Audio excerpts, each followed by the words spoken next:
નમસ્કાર દોસ્તો, world ઇનબોક્સના current અફેર્સના લેક્ચરમાં આપનું હાર્દિક સ્વાગત છે. આપણે જોઈએ તાજેતરમાં જ અમેરિકા અને ઈરાન વચ્ચે જે યુદ્ધના ભણકારા વાગી રહ્યા છે તે પરિસ્થિતિ વિશે. તો શા માટે આ પરિસ્થિતિ ગંભીર બની, તેના કેવા પરિણામો હોઈ શકે છે, ભારતને તેની શું અસર પડે છે, આ દરેક બાબતની ચર્ચા આપણે આ લેક્ચરમાં કરવાના છીએ. તો શરૂઆત કરીએ તો તાજેતરમાં જ ઈરાને અમેરિકાનું એક ડ્રોન તોડી પાડ્યું. ઈરાનનું કહેવું એવું છે કે અમેરિકન ડ્રોન ઈરાનના એરોસ્પેસની અંદર આવતા તેમણે આ ડ્રોન પર હુમલો કર્યો, તેને તોડી પાડ્યું. હવે તોડી પાડ્યા બાદ ઈરાની મીડિયાએ આખો દિવસ ત્યાં મીડિયાની અંદર દર્શાવ્યું અને આ બાબતથી યુએસએ પ્રેસિડેન્ટ ડોનાલ્ડ ટ્રમ્પ ખૂબ ગુસ્સે ભરાયા અને તેમણે તત્કાલ ઈરાન પર હુમલાના આદેશ આપી દીધા. પણ આ આદેશને તેમણે છેલ્લી ઘડીએ એટલે કે હુમલો કરવાને 10 મિનિટની વાર હતી.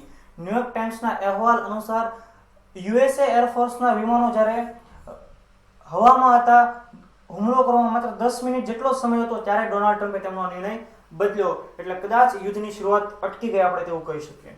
ત્યારબાદ ઓમાન થકી અમેરિકાએ ઈરાનને નેગોશિએશન ટેબલ પર આવવા માટે પણ કહ્યું, પરંતુ ઈરાને આ બાબતને ઠુકરાવી દીધું. અને ઉપરાંત એક ઈરાની વ્યક્તિ કે જે સીઆઈએના એજન્ટ તરીકે કામ કરતો હતો, જલાલ અઝીઝવાર, તેને ઈરાને તહેરાન નજીકની એક જેલની અંદર ફાંસી આપી દીધી અને ત્યારબાદ આ મામલો વધુ ખરાબ થઈ ગયો. હવે જોઈએ કે હવે એક કહેવાય કે લોહિયાળ યુદ્ધ નથી થયું, તો બંને દેશો વચ્ચે સાયબર વોર થયા.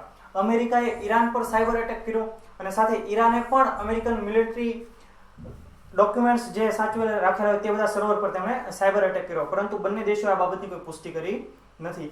અમેરિકાઓ અગાઉ પણ કરી ચૂક્યું છે. અમેરિકા અને ઇઝરાયેલે 2007-8ની અંદર સ્ટુક્સ નેટ નામના વાયરસ થકી ઈરાની મિલિટરી કમ્પ્યુટર પર એમણે અટેક કરેલો હતો.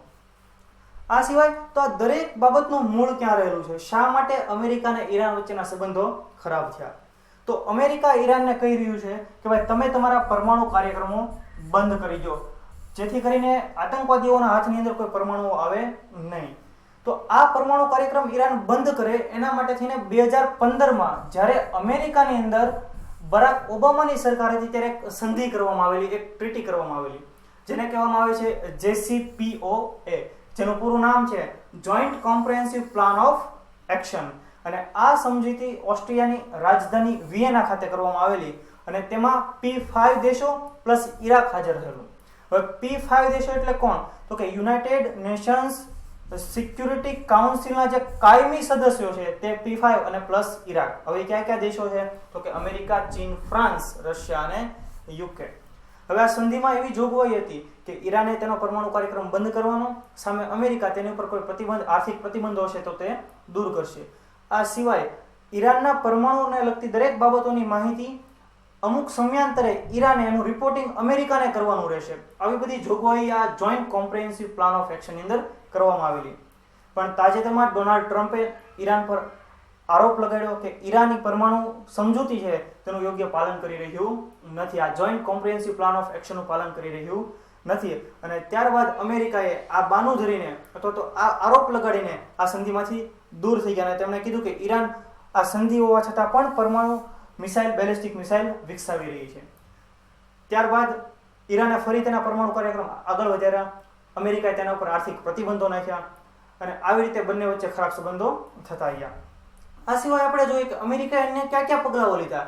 તો કે ઈરાનનું ઇસ્લામિક રેવોલ્યુશનરી ગાર્ડ કોર્પ્સ છે તેના ઉપર પ્રતિબંધ મૂકી દીધો અને તેને એક આતંકવાદી તરીકે દર્શાવવાનું શરૂ કર્યું. ઈરાન પર દબાણ લાવવા માટે થઈને તેમણે ઈરાન એક્શન ગ્રુપની રચના કરી અને વર્તમાનની અંદર તે ઈરાનના સર્વોચ્ચ શાસક આયતોલ્લા ખોમેની પર પણ એમણે પ્રતિબંધ મૂકી દીધો.